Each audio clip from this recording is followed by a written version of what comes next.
పెద్ద నోట్ల రద్దుతో వైన్ షాపుల మార్కెట్ డల్ గా మారింది. ఒక్కో షాప్ గిరాకీ సుమారు 30% పైగా తగ్గిపోయింది. అయితే క్రెడిట్ డెబిట్ కార్డులతో మాత్రం కొనుగోళ్లు పెరిగాయి. నోట్ల రద్దు ఎఫెక్ట్ తో బిజినెస్ బాగా తగ్గిపోయిందంటున్నారు వ్యాపారులు.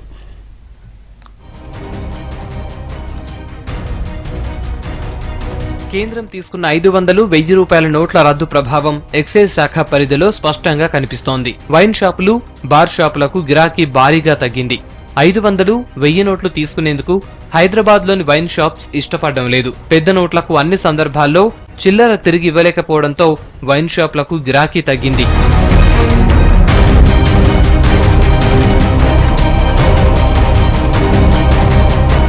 ఏటీఎంల దగ్గర జనం గంటల తరబడి డబ్బుల కోసం నిలబడ్డం, పాత నోట్లు మార్చుకునేందుకు కూడా కేంద్రం పరిమితిని తగ్గించడంతో లిక్కర్ ఖజానా బోసిపోయింది. గతంలో రోజుకు 3 లక్షల గిరాకీ అయితే ఇప్పుడు సుమారు 2 లక్షలకు మించటం లేదంటున్నారు వైన్స్ యజమానులు. తమ దగ్గరకు మెజారిటీ జనం వచ్చేది మిడిల్ క్లాస్ వాళ్లే కనుక వారి వద్ద కొత్త నోట్లు ఉండటం లేదంటున్నారు. చాలా సార్లు పాత నోట్లను కూడా తీసుకుని చిల్లర మార్చామని, అన్ని సందర్భాల్లోనూ ఇది సాధ్యం కావటం లేదన్నారు. నోటుకి వెళ్ళి 500 నోట్లు చేయాలని లేక చిల్లర చాలా ఇబ్బంది అయింది. కస్టమర్ జామ్ అయిపోతున్నారు. మొత్తం గతంలో కన్నా ఇప్పుడు 20% తగ్గింది కౌంటర్ అయితే.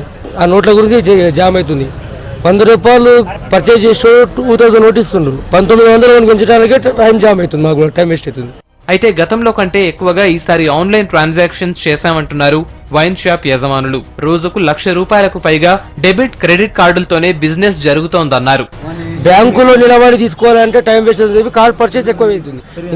ఇంతవరకు 15,000 అయ్యేది, ఇప్పుడు 90,000 వరకు వచ్చింది. కేంద్రం నిర్ణయం బాగానే ఉన్నా 2000 నోట్లతో చిల్లర ఇబ్బందులు ఎదురవుతున్నాయంటున్నారు వైన్ షాప్ ఓనర్స్.